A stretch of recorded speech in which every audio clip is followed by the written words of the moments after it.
Good morning. The December 4th, 2018 meeting of the Douglas County Board of Commissioners will come to order, and we are pleased to have with us this morning our Chief Appraiser, Benny Waldroff, with us this morning to lead us with our invocation. After the invocation, please remain standing for our pledge to the flag.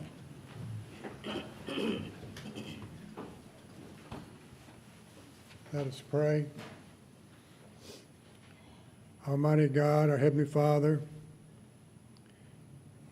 we come to you with grateful hearts as we enter into the season of Christmas and think about the birth of your Son and all the blessings that brings in our lives and how we are called to share that love of Christ day by day.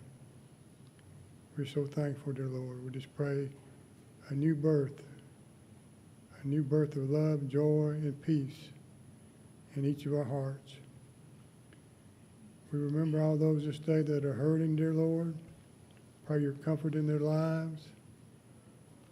Use us to be of service as local government, as individuals, as a community, where we can. Dear Lord, we remember those who have so much suffering in California with the fires, those in Alaska with earthquakes. Throughout the world, there's trouble.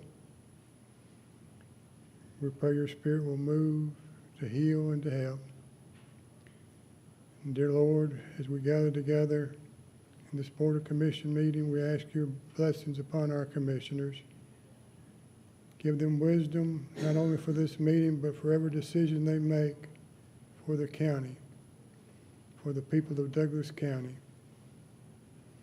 We thank you for their service. Continue to equip them, dear Lord, day by day. And go with us through this meeting, go with us through this week. And each day help us to look around and see how we can make a difference for good in the world.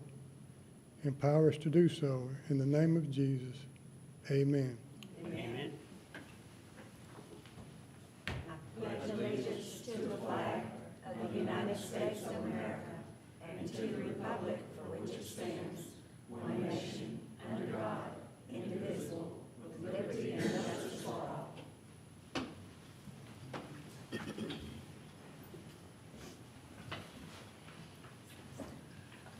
Chief Appraiser Waldroff, thank you so much for being here this morning and leading us in our invocation. Good morning again to our citizens of Douglas County. We value your voice and appreciate your participation in county government. Public comment, I believe we have two individuals who have signed up, or should I say citizens who have signed up this morning, Mr. Larry Pierce and Professor Tomasky. Before you come forth, I would just like to just read a little snippet to allow you to just stay focused as you present your I call it your case this morning. We, the Board of Commissioners, value your opinion and your voice. We respect our citizens' right to address their government. You each will be allotted 3 minutes, and however, when you hear the buzzer, that means your time has expired. So, Mr. Larry Pierce, would you please come forward and just restate your name and give us your address. Larry Pierce, 4120 Van Sant Road, Douglasville, Georgia. Madam Chair, I would like for you to give me permission to say a little bit in respects to our president who has passed, and my hat's off to him. But there's also some things I'd like to say.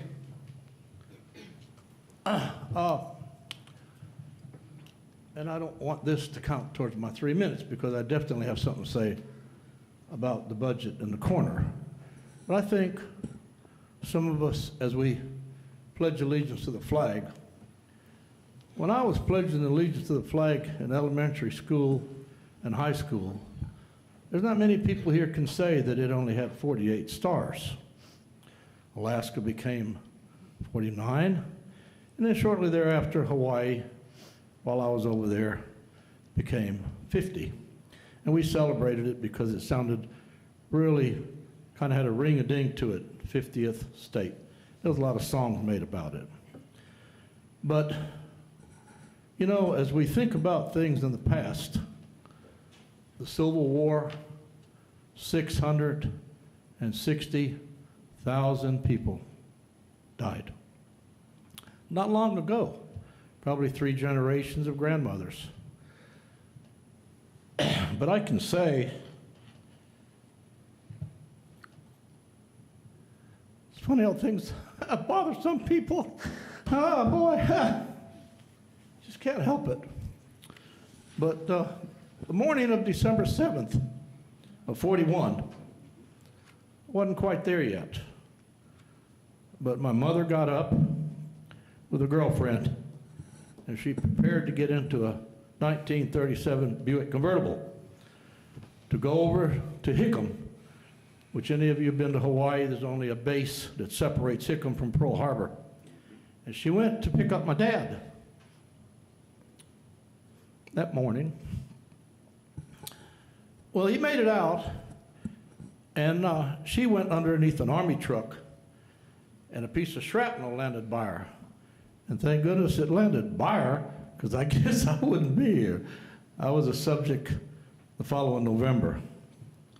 But I'd like to share something with you that I have, that I collected some of the stuff I have.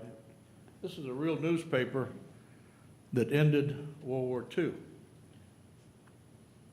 was published at the end of 1945. Now, you'll see things on there that today is not politically correct.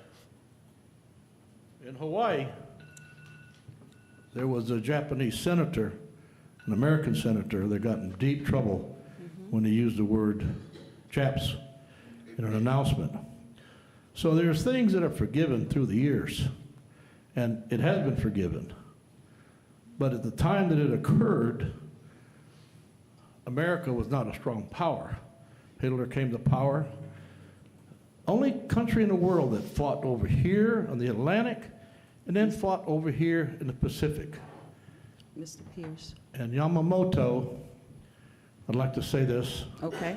and then I'll get to my 3 minutes, please. No, we've had our 3 minutes. You've expired. The buzzer has gone off. Well, I just wanted to give a eulogy to World War II, and I'm wearing my Betty Grable shirt.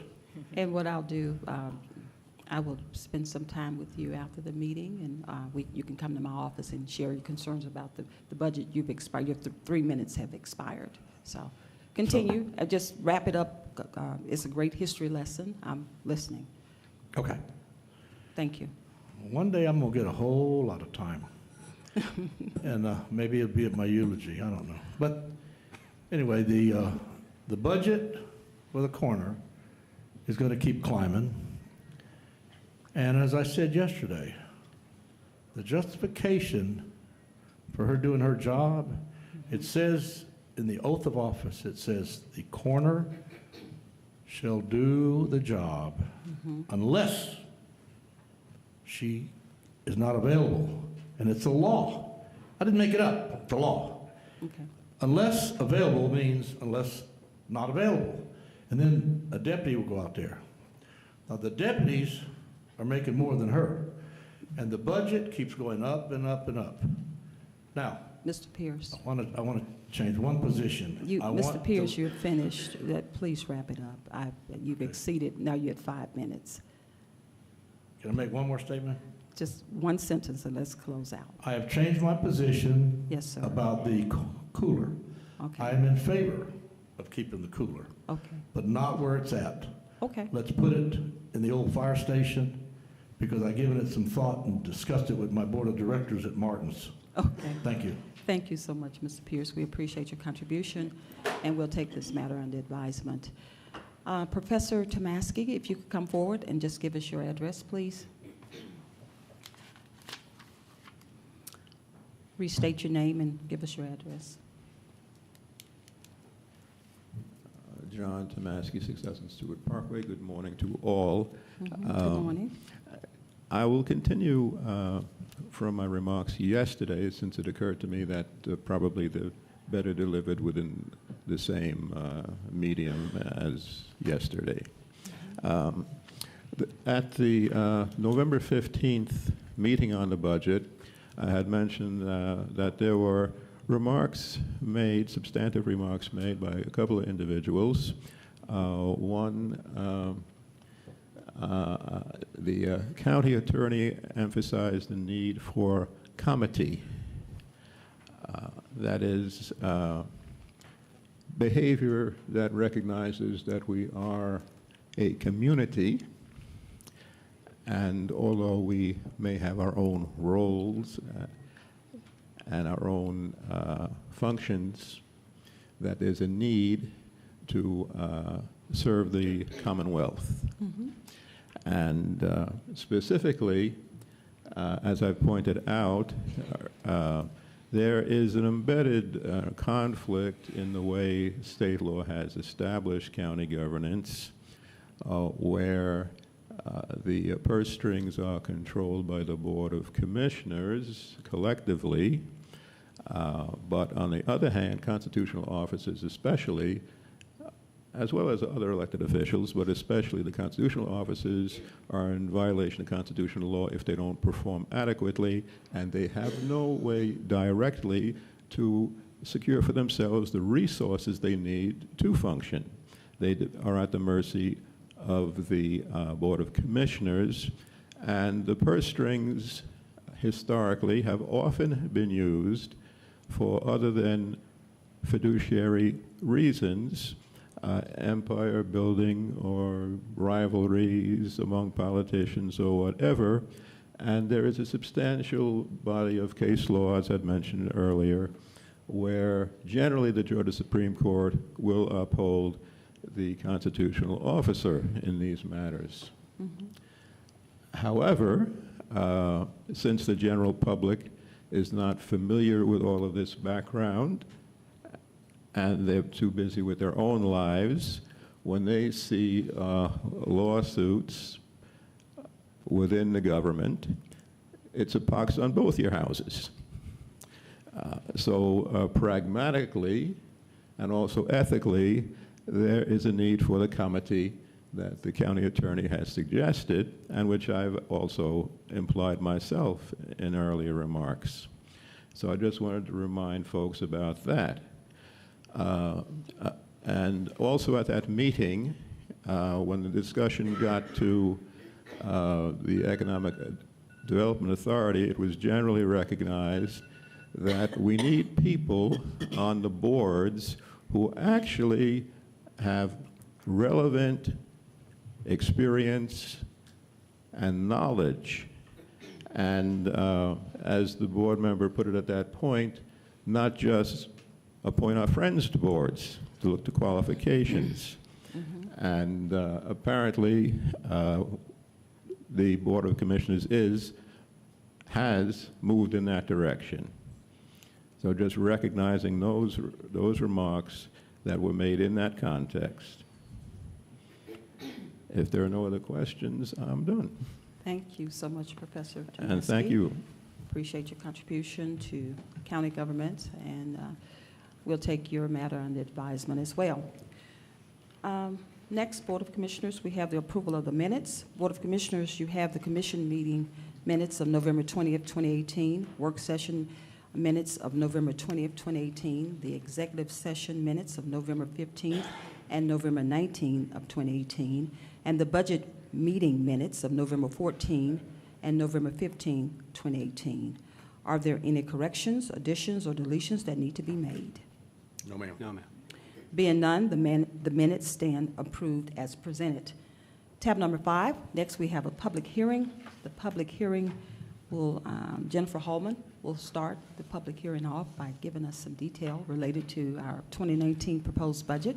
Thank you so much, Director Hallman, for being here today. Good morning. Good morning. Yeah, before I guess we kick off with the actual public comments for the public hearing, created a PowerPoint presentation, just kind of give this process that started back in July, kind of summarize it in a probably, I think it's about a 15, 20-page slide presentation. Okay, thank you. First, we'll start with the general fund, which is the regular maintenance and operation of the majority of county government. And as a general fund budget summary for 2019, these are some, we felt like some important notes for the public to see how the 2019 budget was derived. We had $5.8 million coming from the uninked fund to the healthcare fund. Therefore, with this money coming from the uninked fund, it reduces the general fund contribution by the same amount. We are contributing, or it's budgeted to contribute $5.5 million to the retirement defined benefit plan.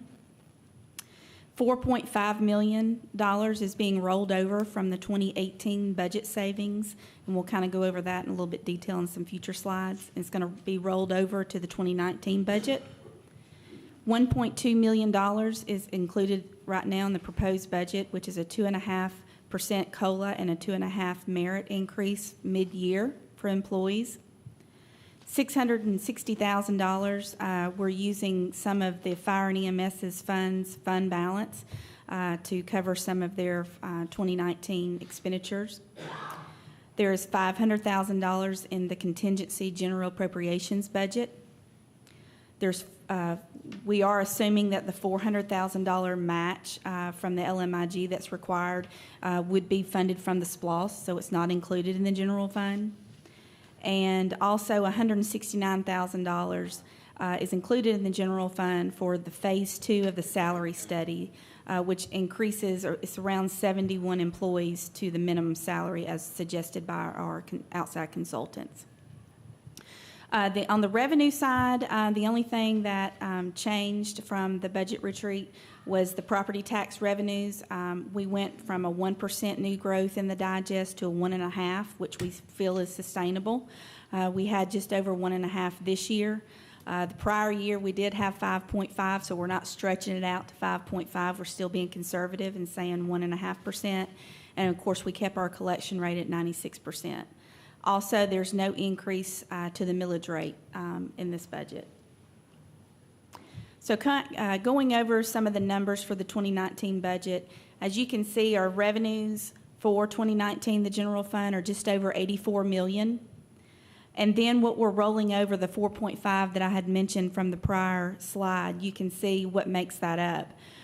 We do expect our revenues to exceed what we budgeted by $1.5 million. We are seeing that we're going to have a $1.3 million savings in the retirement contribution, as well as we estimate, based on trends, conservatively to be 2% under budget.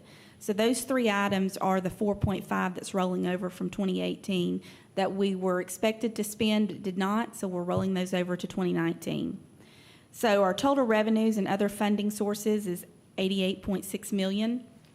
Our total expenditures, and we'll go in a little bit more detail about those in some future slides, is just under $89.5 million. So our revenues are under our expenditures just by $789,000. Our beginning unassigned fund balance is $9.9 million, and we're estimating ending our unassigned fund balance with this this proposed budget at $9.1 million, and we are at our 10.27% of our expenditures for fund balance, and our policy is 10%. Just to kind of hit some highlights of what additional items, what we call budget improvement request. You'll hear the word or the acronym BIR, and that's a budget improvement request. And what that is any item, whether it be a service or a program or a capital item that's new above and beyond your normal regular operations, we ask departments to ask for those under a budget improvement request. The next few slides are the budget improvement requests that were requested, and right now they're being proposed to be included and are included in the numbers that I've just shown you. And some of the examples are in general government, we have the courthouse remodel. This is some additional funds for the security, the appraisal department reno, and the magistrate reno of around $646,000. External affairs, changing a part-time employee to full-time. We have some technology upgrades of around $320,000, $340,000. Records retention needed some additional shelving for $30,000. Magistrate court, 3 deputy clerks at $125,000. State DUI court had a security equipment that they need for security reasons, of course, at just under $15,000. The coroner, a backup generator at just under $3,000. The sheriff's department needed the record room glass remodel. The technology equipment refresh program, we're recommending a 5-year lease, and this would be a fifth of that cost. The firewall internet security upgrade, the network core router, the patrol body camera refresh plan, again, a 4-year lease. And patrol cars, they did request 22. Right now, the proposed budget includes 11. The Department of Transportation included right-of-way shoulder maintenance contract at $320,000, calcium chloride at $90,000.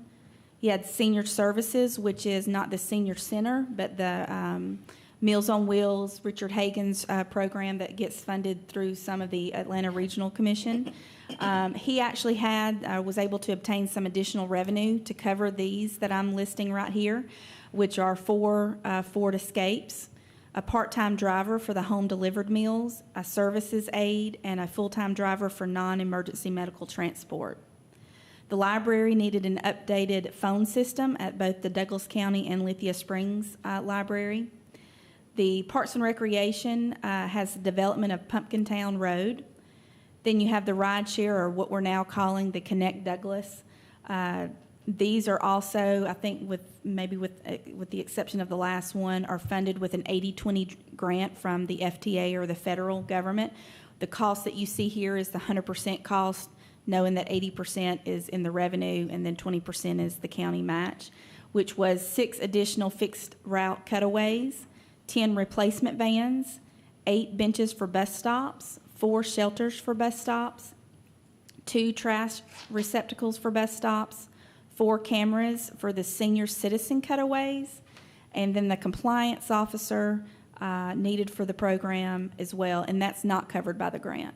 So the total budget improvement request in the general fund for the 2019 budget totals just under $4 million. Of course, we talk about the general fund. We really, that's where our main operations are. But as you know, as a body of government, we have to adopt not just the general fund, but all the other special revenue funds, debt service funds. So there was some budget improvement requests in those funds as well that are included in their budget that does not have a impact to the general fund. 3 of those are the uninked fund, but building inspections for 2 pickup trucks, development control, 1 pickup truck, occupational tax to expand their New World software online business application. Then Fire and EMS fund had some dress uniforms, hazmat pay, and a full-time hydrant tech. Animal Control Fund had an F-350 truck with a dog box, as well as 2 part-time kennel techs. The E911 Fund had some budget improvement requests that were included in their budget. That includes a 45 kilowatt generator and installation, an ADP bio-time keeping system, our Carbine E911 Next Gen system, a fiber equipment and installation backup 911 to the old courthouse, upgrade backup 911 to the ATT Viper, and 2 communication trainee positions. The Hotel Motel Tax Fund had some tourism increase operating and vehicle, as well as a coordinator position. And at the museum, we're going to be repairing the old courthouse water system. The Landfill Enterprise Fund is 2 budget improvement requests include a 938 wheel loader and a 30-yard container. So all of those funds had a total budget improvement request of $1.1 million.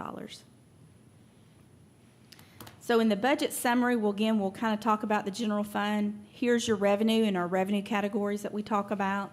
You have your tax revenue, which is not just property taxes. That's your local option sales tax, intangible tax, TAVT tax, motor vehicle tax. You have your license and permits, intergovernmental, which is primarily grants, charges for services, courts and law enforcement, your investment earnings, miscellaneous, and other financing sources. So again, our total general fund revenues are $88.6 million. Our general fund, within the general fund, we have different categories to classify the departments in.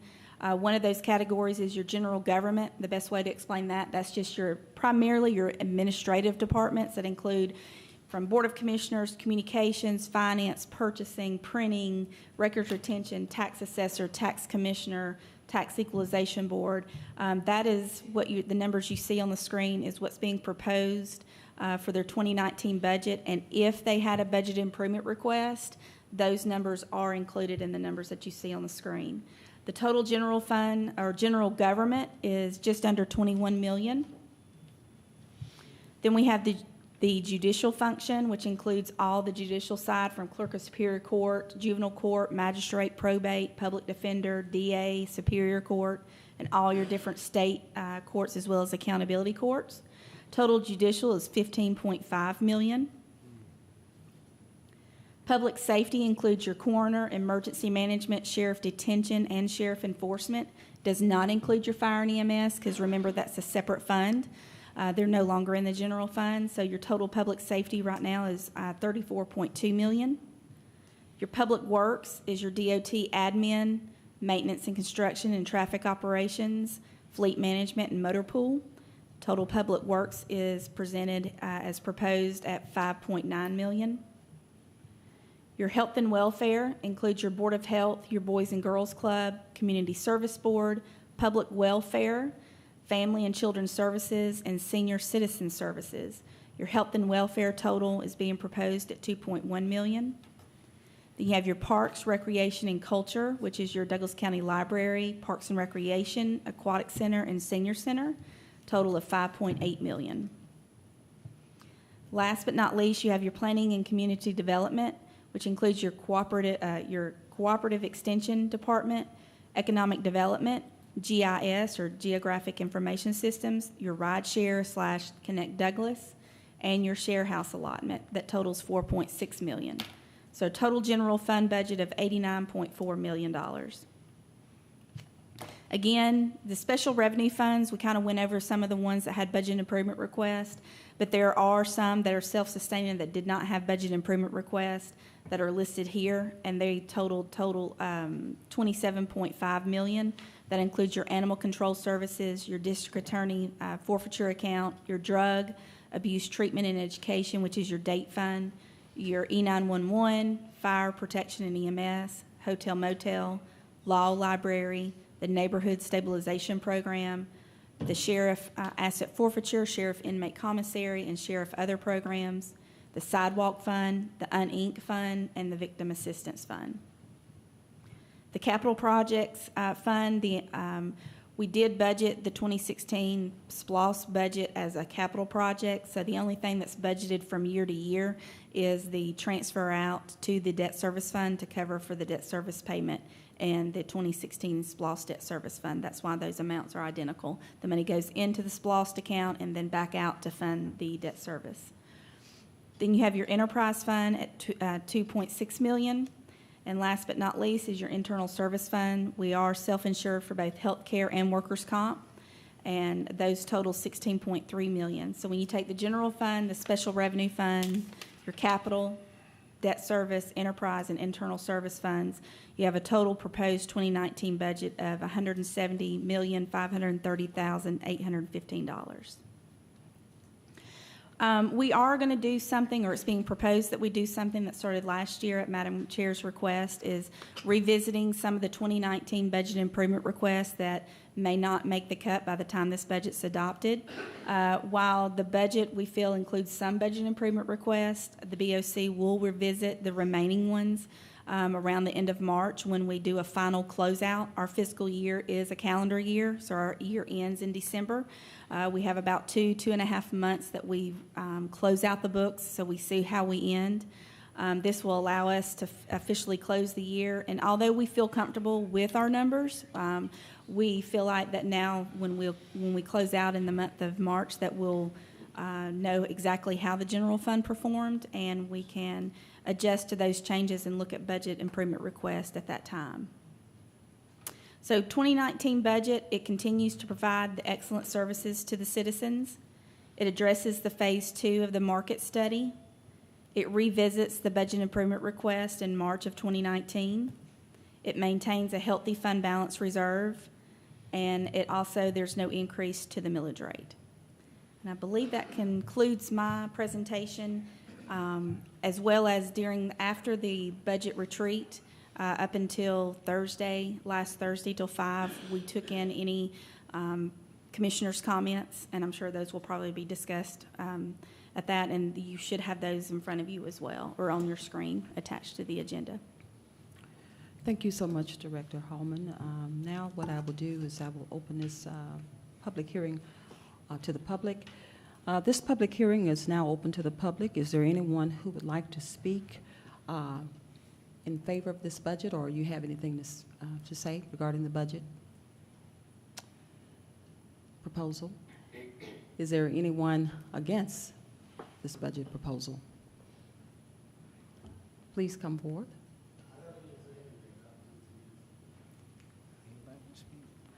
No, Mr. Baker. Would you like to come up and say something?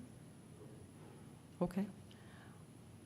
At this time, if we have no comment from our tax commissioner who said he's opposed to the budget, at this time, this public hearing is now closed.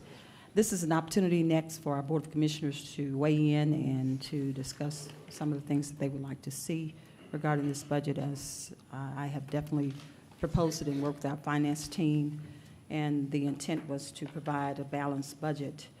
Board of Commissioners, I appreciate your diligence and with examining and scrutinizing my proposal for this 2019 budget. This balanced budget proposal was drafted off the wings of conviction and my obligation to the Douglas County citizens to safeguard and protect their tax dollars, and I will not waver from my promise. Let's be clear, I'm only one vote, so my narrative today is very loud and clear.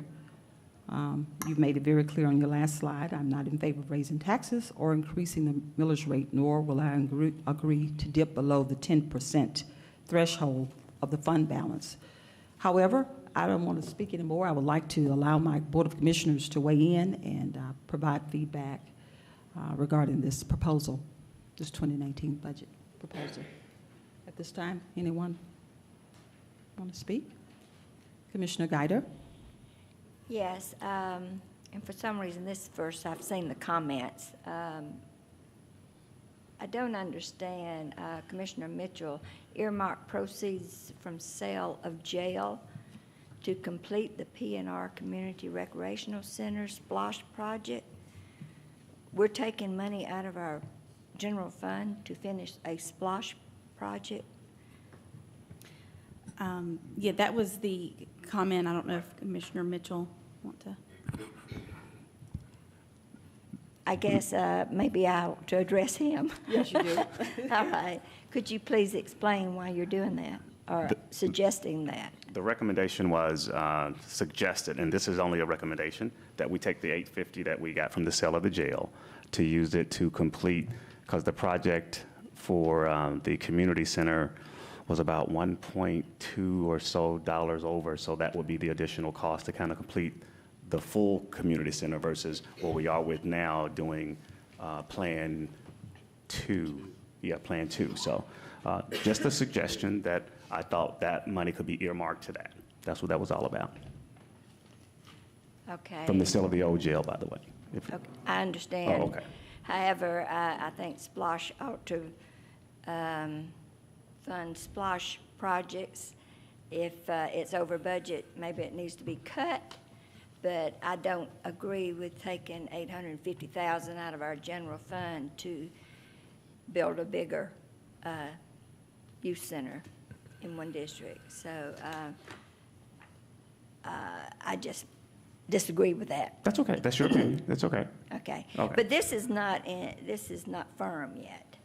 No, These- those are just comments that we've, Yes, make that very clear. These are just comments that since the budget retreat, we asked the board members, I asked all of you, that if you had anything that you wanted changed, added, deleted, or whatever, any suggestions or comments, to let us know. We would summarize those, and then we dispersed them out, I believe it was last Thursday, to each member and said, okay, these are the comments for, that will be discussed at the budget hearing. Well, I had made several suggestions at the budget meeting, and one of my suggestions was, instead of funding the Development Authority, who's got $3 million in their own bank account, and they've got funds coming in from different sources, that we not give them all of the $300-something thousand, because we need it more than they need it, was my contention. But that was, the budget is very, very tight, and we're going to end up with like a 10% fund balance of our expenditures. That's pretty low from where we've been in recent years, is it not? We've been as low as 8%, and we've been as high as 22%. When were we 8%? I can't remember exactly, but I do know it was around the recession time when everybody's fund balance was low. But in recent years, what is it? We've been? ranged anywhere between 10 to 15%. 10 to 15. Well, it was 11, I think, last year, or something like that, and then it was 14 the year before, something like that. And we're getting down to the nuts and bolts here. And the only thing about this revisit, I understand where the chair lady is coming from. The only thing is, as having been a department head at one time, it's hard to plan when you don't know what you're going to be able to do with your staff and your equipment during a year, and to be revisited with the hopes of it being funded. I'm not crazy about that idea. I think last year we had over $3 million, and only $600,000 was actually funded from the revisit. And this year we have over $4 million budget improvement requests, which is, much higher than last year. So if we get to 1 million, if we can fund 1 million, then we're still at 25% of the budget improvement request.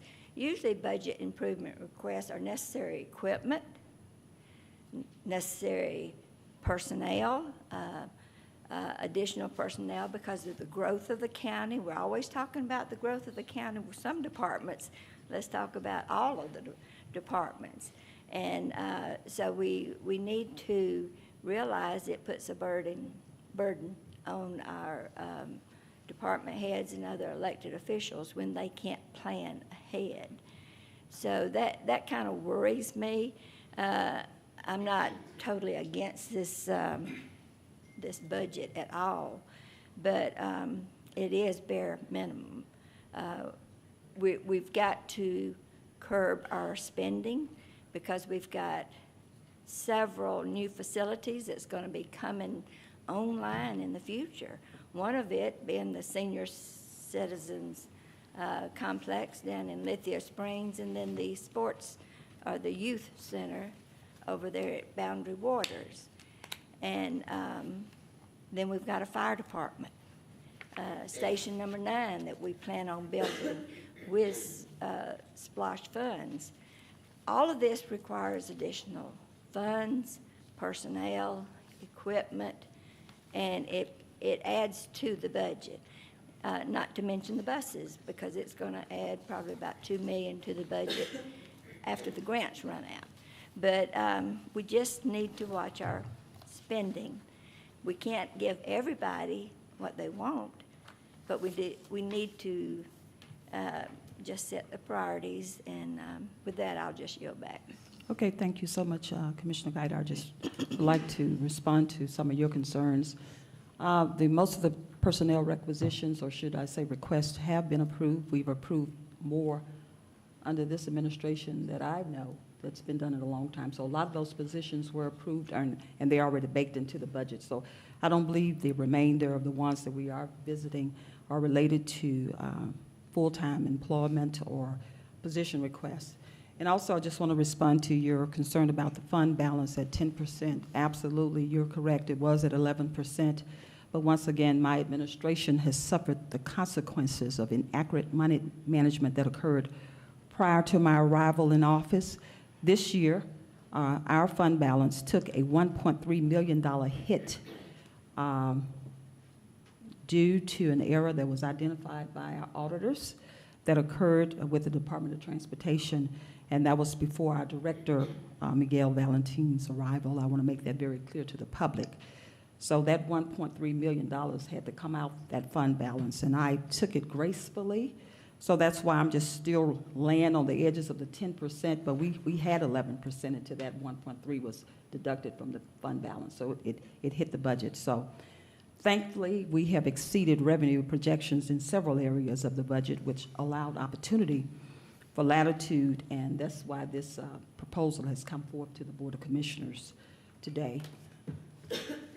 And I yield back. Any other concerns from the Board of Commissioners or questions or responses? Commissioner Mulcair. Thank you, Madam Chair. I've got a kind of combination of questions and statements and observations, if everyone will bear with me. First of all, I think we're doing a pretty good job of addressing the personnel needs, and I know, I would be not truthful if I said that we were always addressing them in a timely manner, but over a period of time, I think we have done a pretty good job of rotating around the different departments and personnel needs of different department heads. I'm particularly happy to see that the magistrate court is going to be augmented with some clerical help. It's been needed for quite a few years, and we opted to address other personnel needs, and now it becomes their term. So I apologize to them for it taking so long, but their needs are being addressed, as well as the compliance officer in our DOT department. As we go through the myriad of federal and state regulations, and kind of alluding as well to the $1 million plus error that we uncovered later, we need somebody with the expertise and the focus on how monies are spent in the DOT department. So this compliance officer will go, it will address that need as well as being able to help out in some other areas.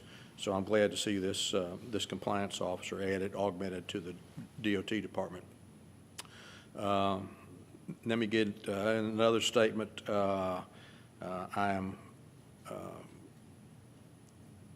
looking at the Punkintown funding, and I appreciate it being there.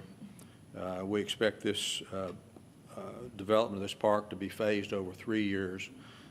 The fact is that when I go into retirement, one of my things that I will be working on wholeheartedly is to seek private funding for parks and green space and that sort of thing in Douglas County to augment the county's county staff efforts.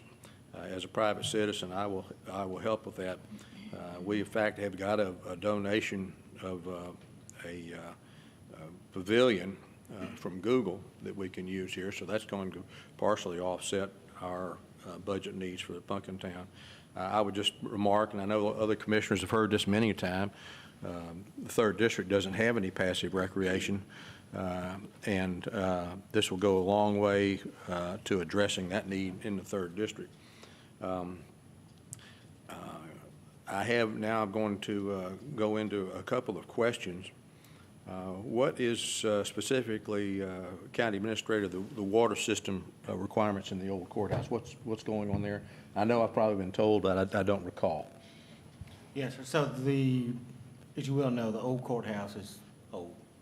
That's why we call it the old courthouse. Yeah. So the pipes in the building are galvanized, and we've had issues with them for years, past 10 years. So, for example, you have a 2-inch pipe or a 1-inch pipe running through those concrete walls. Well, the times that we've had to go in there and make repairs because something busted or something was, stopped up, so the water's flowing through essentially a pinhole through the middle of that pipe because of the corrosion. Okay, they're stuff. scaled- they're Yeah. scaled And up. the water's good, it's just that the interior pipes need to be replaced. Okay, so then, having understood that, I guess I'm surprised the price is so low. Oh, me too. So that's good. Director Holman, give us an overview or recap, if you will. I know we're contributing $5.5 million to retirement costs, and I'm proud to say that Douglas County is in much better posture than a lot of other municipalities and states and counties in this country.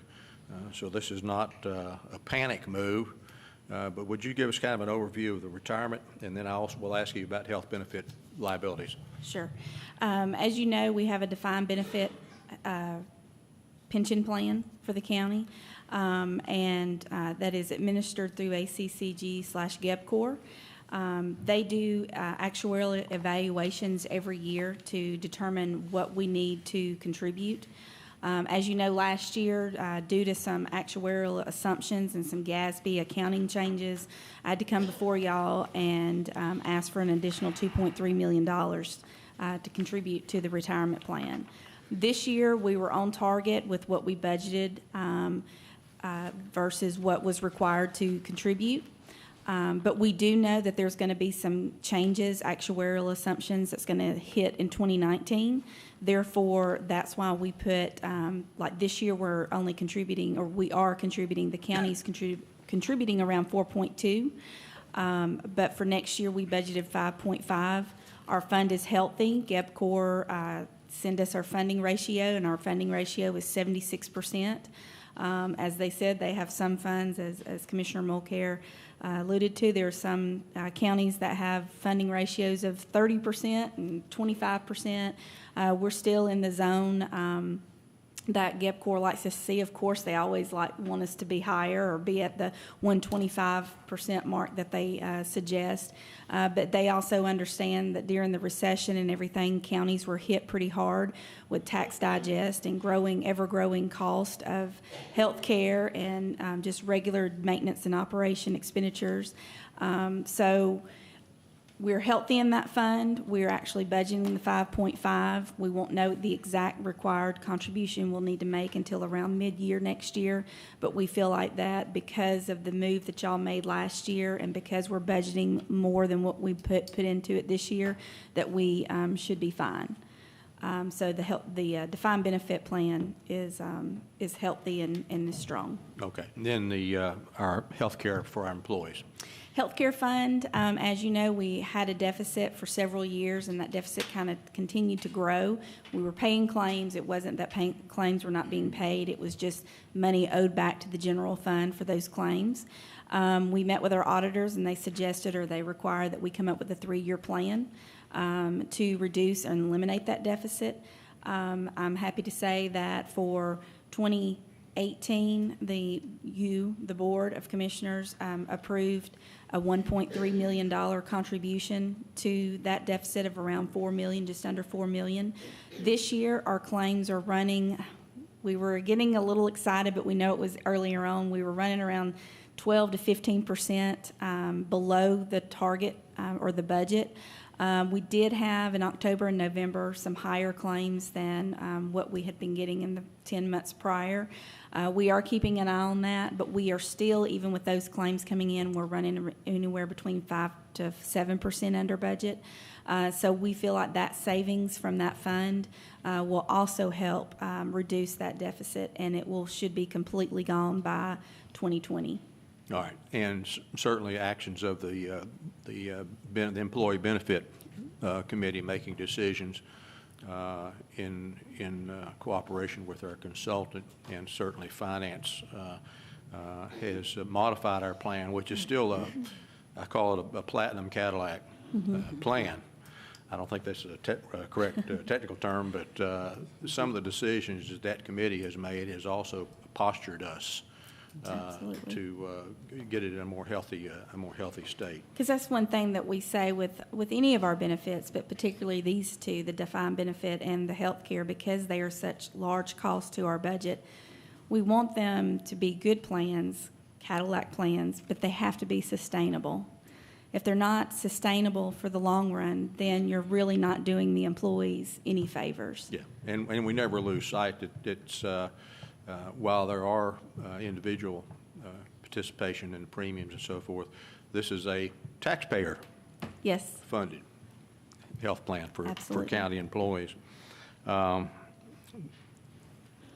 I'm going to go, now I'm going to, thank you, Okay. Director Hallman. Now I'm going to go to the comment section and be fairly concise.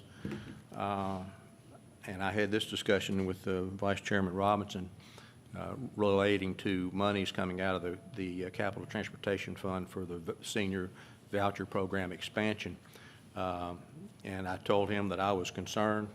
I was not comfortable with that money coming out of a capital fund for transportation infrastructure going into the voucher program. And I would just ask that we seek some other alternative. I think every commissioner up here wants to see this voucher program expanded. I'm just concerned about that being the source for that funding.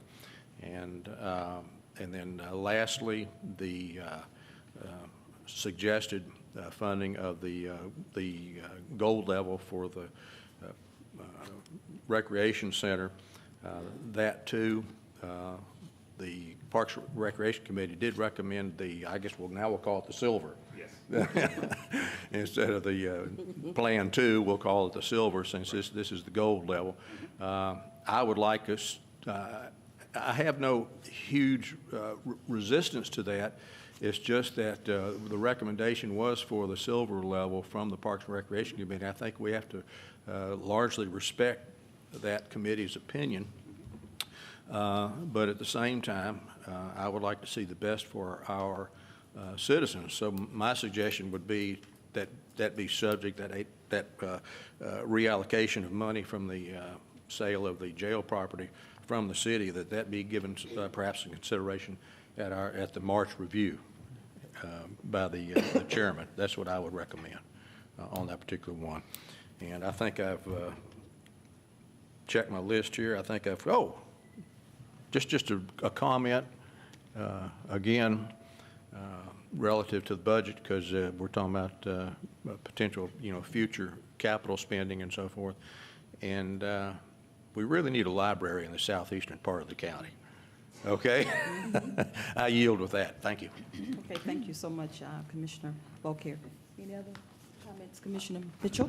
Yeah, I can go Want with to you. weigh in? Okay, sure. And I'll be brief, and we won't go over all that we've just spoke about, but I've just got a great job on trying to, get this budget where we want it. But these are all just comments. These are all just suggestions. These are all just conversational pieces that you spoke of, to include the 850 that we talked about, the old jail being transferred, to kind of do that, because if this board agree, then we'll do it. But if not, then you're right, the committee has recommended that we go with the silver plan, and that's where we are.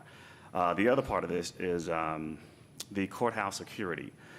That we get the funding, like it's about 600, I think it is 600 or 650. Okay, so Mark, that number is the number that was, because I know we had to make an adjustment to make that number make sense because of the cost that it increased by maybe 100 or so thousand. Am I correct? So currently, as presented in the budget, there is an additional 500,000 after extensive calculations. After the budget retreat, that number would need to be 650,000 in order to cover the cost for the security project at the Yeah, the whole courthouse. project, yes. So, now, I guess my question, though, is that in the budget, or that's still just suggested that it be placed in the budget? It is right now just a county administrator comment on that same list that you have with the Board of Commissioners comments. Got it. It is not included. Got it. Okay, all righty. And last but not least, so if that's the case, then the tax commissioner piece that was suggested by myself and others is not in there. It's suggested to be in there. Correct. Okay. And I guess we're going to get to a point where we need to decide on what's in or out, which will make the adjustment from the 10.2 as to whether it'll go up or down, because if it is in, if 650 plus another 2 would take that to a different number. Correct. A percentage, rather. Okay. Correct. All righty. I just want to make sure whether, you know, what was in and what was out, or is this just conversation? And I'll yield at that point. Okay, any questions or any other comments from the Board of Commissioners? Vice Chairman Robinson, I believe you have something. Thank you, Madam Chair. Yeah, I'll be brief and be quick. And you know, if you think about the budget process, it's an annual process. It's a collaboration between the administration and the commission to try to meet the needs of the public and the provision of public service. For the most part, we operate on what? 5% of our budget, right, is operating capital. In other words, a nickel. Is that about right? That is correct. A nickel. And most of our comments are probably about a penny. It's not much we're working with, and I agree with Madam Guider. And we recognize this. The budget is tight. Now, I would challenge that constantly rolling back has an impact on what remains afterwards. So while I know we've been higher, rolling back is something that I wouldn't always do, but that's just my position. It avoids the millage rate, but not necessarily rolling it always back. That being said, my comments are very similar. Parks and Rec is important, but I can't support going to the gold. I got to respect the committee's recommendation, and so for that, I can't see that. I'm sort of over that now, and I'm good with it, and I appreciate the work that's done, and I'm sure Gary Dukes and those are going to do a great job in bringing this forward. So I just want to slip for the record. I appreciate the consideration, but I'm good. As it relates to one thing I've got to take a position on, which is the mental health, housing, accountability courts. When we committed to the accountability court, that was a non-discretionary decision. It's a court. And so when we put things like housing and things and mental health, well, maybe we'll do it this year, maybe we won't. Let's take it back. I'm like, hold on, that's a court. It's a court. So I'd like the administration to reconsider that as part of this budget. And that's the only item I have for this budget, not a revisitation, but to have, or at least have assurance that will survive over the next couple of weeks. The other thing I guess I want to talk about is Capital Transportation Fund. Director Hallman or Director Valentin, can we get confirmation on the accuracy of that fund, please? Just for the record, we being finance, have reviewed the numbers and did our check and balance. Then the next step was for Director Valentin to go over and make sure that those budgets are still good budgets, that the match is still good matches. So I'm going to let him speak to that instead of me. Thank you, Director Valentin. Good morning, Madam Chair, Commissioners. Yes, Commissioner, we have taken a look at the Capital Transportation Fund as it relates to the budgets for the various projects. Now, the last report that I saw indicated that there was, let me see if I can confirm that, that there was a balance of 721,000 and some change. And those numbers correlate with our records at the DOT. That is the unencumbered balance in that fund as of that last iteration of the budget. I did also check to make sure that the projects, the estimates have been revised over time to see where they were relative to what was reflected initially in the Capital Transportation Fund. And I did provide a revision to that item. There are, particularly coming up in 2019, two projects that are going to construction that are going to require additional funding. So our review concurs with the figures as of the last iteration on the Capital Transportation Fund for the unencumbered balance. However, we do have new figures for the estimates for some of the projects. All of the projects in the Capital Transportation Fund vary over time, and not only in the estimate as the projects go into design and they are refined in the details, but also the amount of federal funding that is attached to it as we make requests and get additional funding. So overall, the difference is not very large. However, as it relates to projects that are going into construction in 2019, that's where we're essentially seeing the biggest shift. And the figures there would be, my recollection, around 734,000 additional funding required to be able to get those two projects to construction. So that's essentially the summary of our analysis of the fund. Okay. I appreciate that, and we'll bring this back up in our Transportation Committee. I think one of the things that Commissioner Mulcair suggested was that we put some real definition around that Capital Transportation Fund, specifically its uses. And so we're looking forward to a recommendation, hopefully before he leaves on his last meeting. So can we make a commitment to at least have a draft? I will. Thank you. I'm sure I have no more. I'm going to yield for now. Okay, thank you so much, Director Valentin. Commissioner Guider? Yes, Director Valentin, did I don't know if I misunderstood what you just said. You said that we had a discretionary fund balance in the capital transportation of $721,000, but you had additional, you know that the estimates are going to be $734,000, so it will deplete this.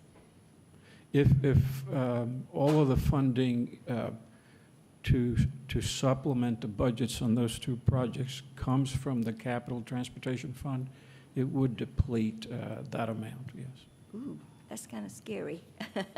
And that's what we have the Capital Transportation Fund for, is for matching grants and things like that. And so we're not going to have anything to match with. Well, that is obviously a concern. One thing that I will add to the equation, and that is that we really, at this point, are working with estimates as to what the project is going to cost. I understand, but these are your best estimates that is as true. of right now. There is the possibility, of course, that when the bids come in for the projects, they could go higher, and then we would have additional funds to come up with, or Out of the general fund, or there is the contingent. possibility too that as be part lower. of that iteration that the federal funding could increase, Good. and then reduce the amount of the county's exposure. So Okay. that's a Well, I just possibility. wanted to clarify that that's what I heard, so. But anyway, thank you, and I'm going to ask Director Hallman to come back. And on the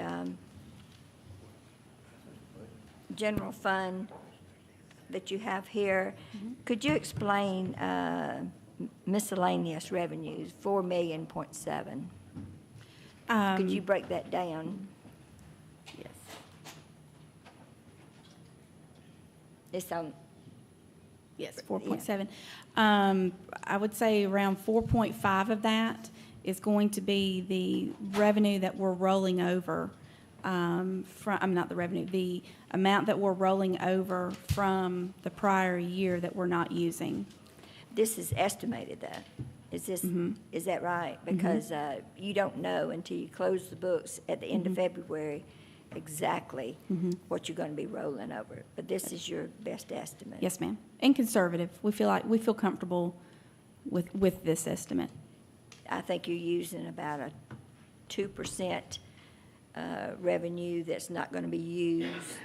It's actually a 2%, pretty much 2%. We're going to be trending 2% under budget on our expenditures. Looking at our revenues, our local option sales tax is coming in about $100,000 more per month. So that's around $1.2 million, as well as the sale of the jail. Of course, we did have a few of revenues. But the sale of the jail is in here, is it It not? is. It is included in my Your estimates. revenues? Yes, ma'am. Okay. So, why would that change? Why would the jail figure change? Oh, it hasn't changed. No, I think I was saying two sentences trying to explain. Okay.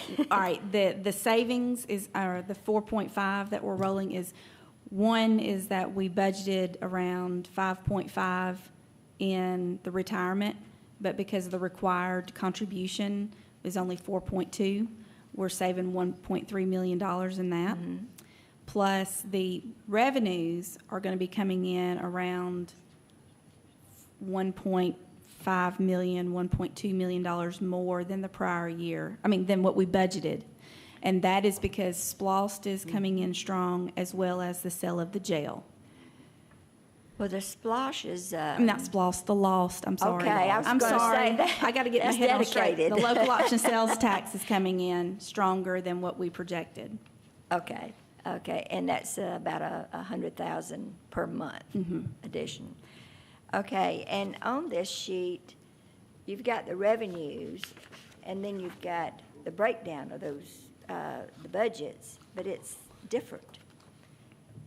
It's got 89 million, and up at the top, it's got 88 million. So where's the difference? It's coming from fund balance. It's, if you look at the, let my slides keep up with me. Usually those figures balance. All right, see the slide that I have up now? That's showing that the difference is the 789, 411, and it's coming from fund balance.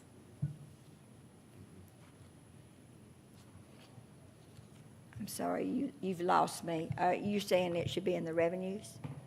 The fund balance? No, our revenues actually are less than our expenditures, so that's why they do not balance. And that's where the slide shows that we have $88.6 million in revenue, $89.4 million in expenditures. So our revenue is going to go from our fund balance is going to go from 9.9 million to 9.1 million. Well, I just wondered, why it's usually, when you have a transfer from fund balance, you have it in your revenues up here under other sources. We will, but we wanted to show, if we put it under other sources, then it wouldn't show the impact of fund balance. It would show a zero impact of fund balance. And we wanted to show that there Okay. was going to be we were actually taken from fund balance. Okay, I was just kind of confused Yeah. because your revenues was less than what your expenditures are. At the end of the day, the estimated. budget has to balance. So Yes. anything that your revenues do not come to meet your expenditures come out of fund balance.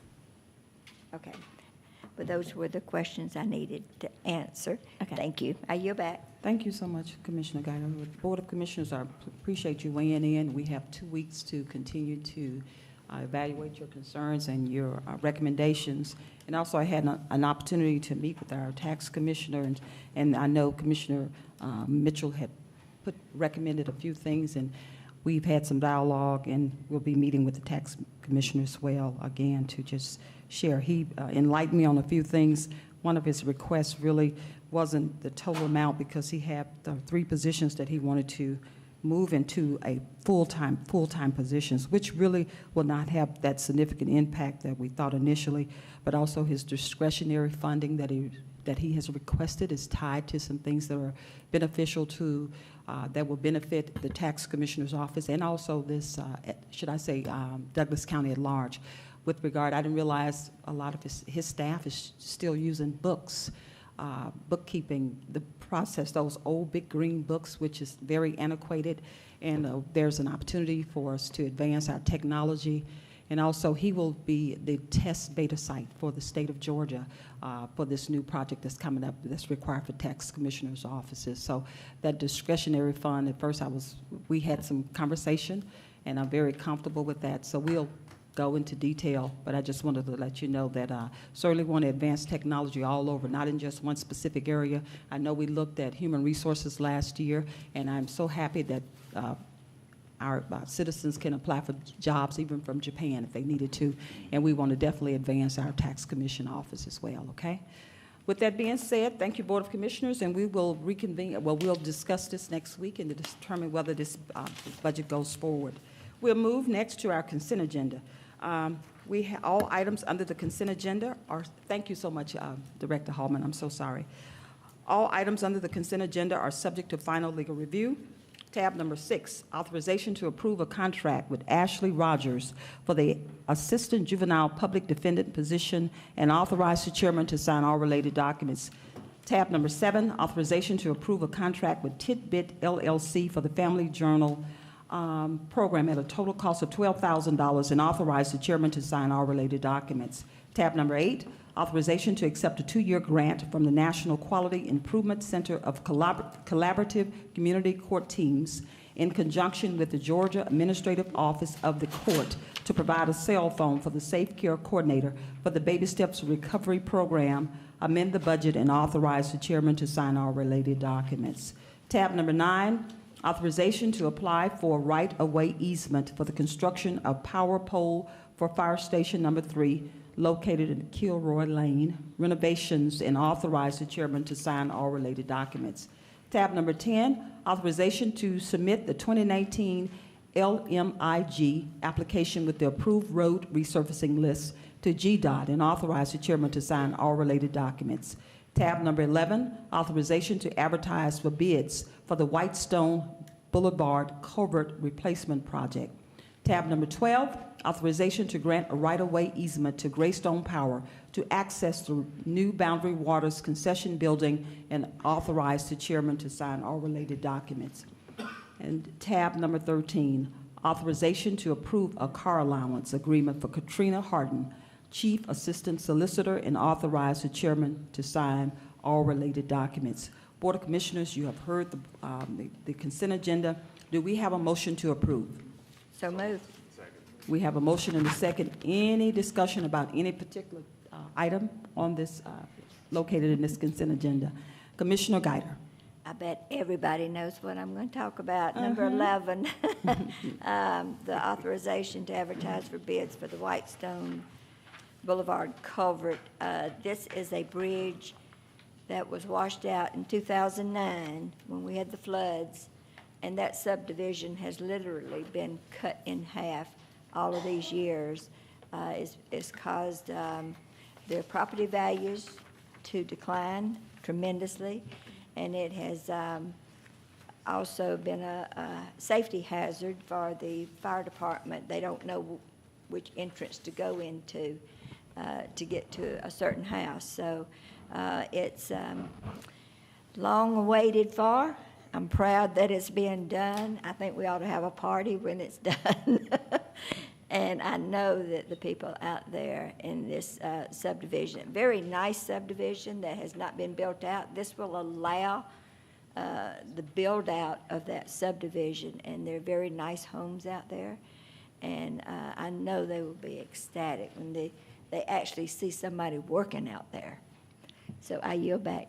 All right, thank you so much, Commissioner Guyder.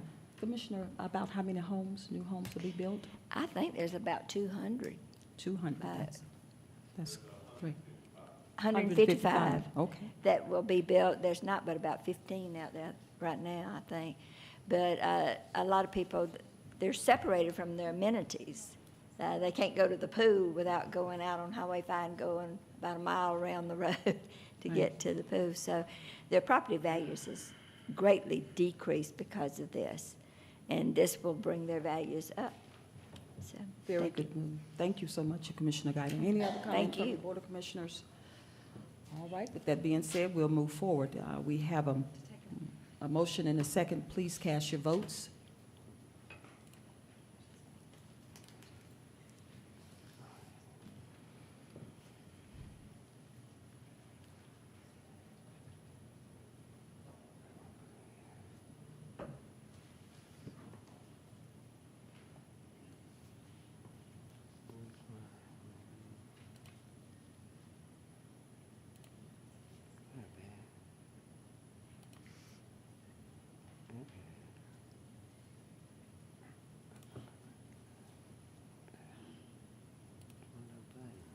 There he is. Okay. Debating. We should have our results in a second. Okay, thank you so much, Board of Commissioners. We have a 5-0 unanimous vote, and the motion carries. Next, we will entertain our new business, tab number 14. Tab number 14, appointment of Maisha Good, effective December 6, 2018, and Sandra Ferguson, effective December 31st, 2018, to the Board of Assessors. Board of Commissioners, do we have a motion to approve these appointments? So move. Second. We have a motion and a second. Any discussion? We have a motion and a second. All in favor, please, please cast your votes. I'm sorry.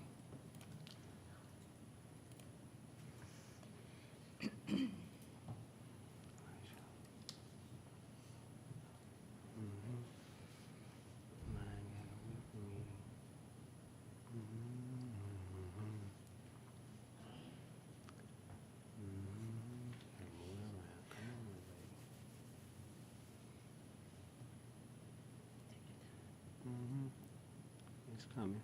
Okay, I see it. Yeah. Okay.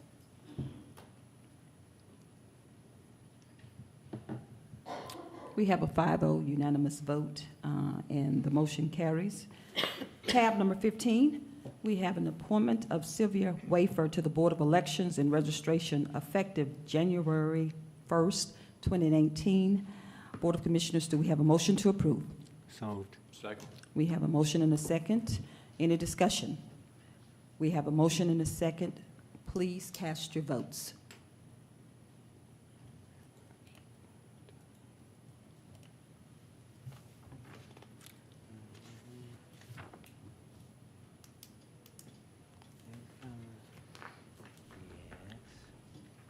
Come on, everybody.